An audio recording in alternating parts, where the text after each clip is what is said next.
Bonjour à tous et bienvenue dans cette nouvelle vidéo où nous allons voir ensemble les incroyables mythes et légendes autour des ovnis du col de Vence.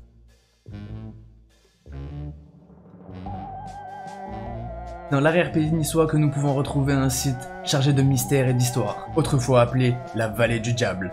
Il existe de nombreux vestiges dans la région, que ce soit pour les Romains ou encore les Templiers, mais ce lieu serait également connu pour être un endroit unique, où chaque année, ce seraient de nombreuses personnes qui verraient des phénomènes inexpliqués dans le ciel. Tout aurait commencé en 1708, avec un certain Pierre Meunier. Il a rédigé des écrits pour dire qu'il a vu des chariots de feu volant dans le ciel, juste au-dessus du col de Vence. Et depuis cette histoire, chaque année, ce sont de nombreux témoignages qui sont recensés et qui rapportent avoir vu des lumières très étranges se baladant dans la région mystérieusement.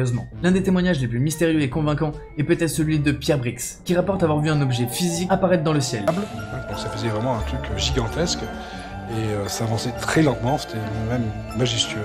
Et toutes les personnes, enfin les 4 témoins, ont tous vu identique. Et c'est à partir de son témoignage en 1994 qu'il va y avoir plusieurs chercheurs et ufologues qui vont se rendre dans la région. Ils vont mener différentes expériences pour essayer de comprendre ce qui peut se passer et ce que les personnes pourraient voir dans le col de Vence. Grâce à leur enquête, ils vont réussir à regrouper plusieurs témoins. Et suite à ça, ils vont pouvoir déterminer que les objets se déplacent silencieusement dans la zone. Généralement, les lumières sont vues au nombre de 3 et formeraient un triangle. Certains expliquent même que lorsqu'ils voient ces lumières apparaître ou lorsqu'ils voient un objet dans le ciel, ils ne deviendraient plus maîtres de leur corps et se retrouveraient tétanisés jusqu'au moment où l'objet quitterait leur champ de vision. Ils auront également beaucoup de témoignages rapportant avoir vu des objets se matérialiser ou se dématérialiser devant leurs yeux, sans aucun bruit et sans laisser aucune trace. Mais pour beaucoup de scientifiques, tout ça reste de la science-fiction. Et ce serait soit le fruit de l'imagination des personnes qui observent le phénomène, soit des personnes qui ne comprendraient pas réellement ce qu'elles voyaient. Pourtant, aujourd'hui, il existe encore de nombreux passionnés qui se rendent tous les mois sur le col de Vence pour obtenir de nouveaux enregistrements de ce phénomène bien mystérieux.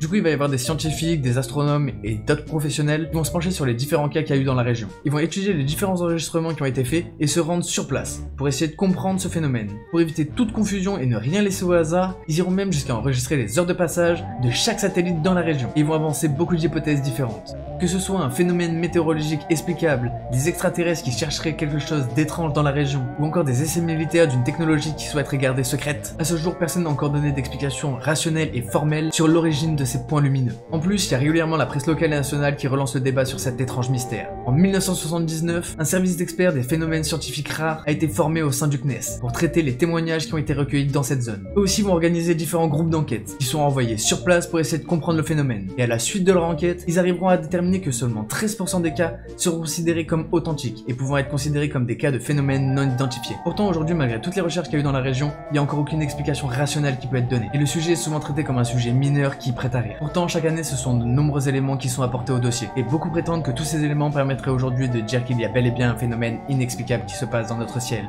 Encore une fois, c'est une immense porte vers l'inconnu qui reste ouverte. Et voilà, c'est déjà la fin de cet épisode. J'espère que ça vous aura plu. N'hésitez pas à me le dire dans les commentaires et si vous avez d'autres sujets comme ça que vous voulez que je traite dans mes prochaines vidéos. Si vous êtes intéressé par les mythes et légendes, vous pouvez aller voir tous mes autres épisodes. Bien évidemment, vous pouvez toujours liker, partager et vous abonner. Nous on se retrouve dans un prochain épisode. C'était Kiko on Fire. Peace out.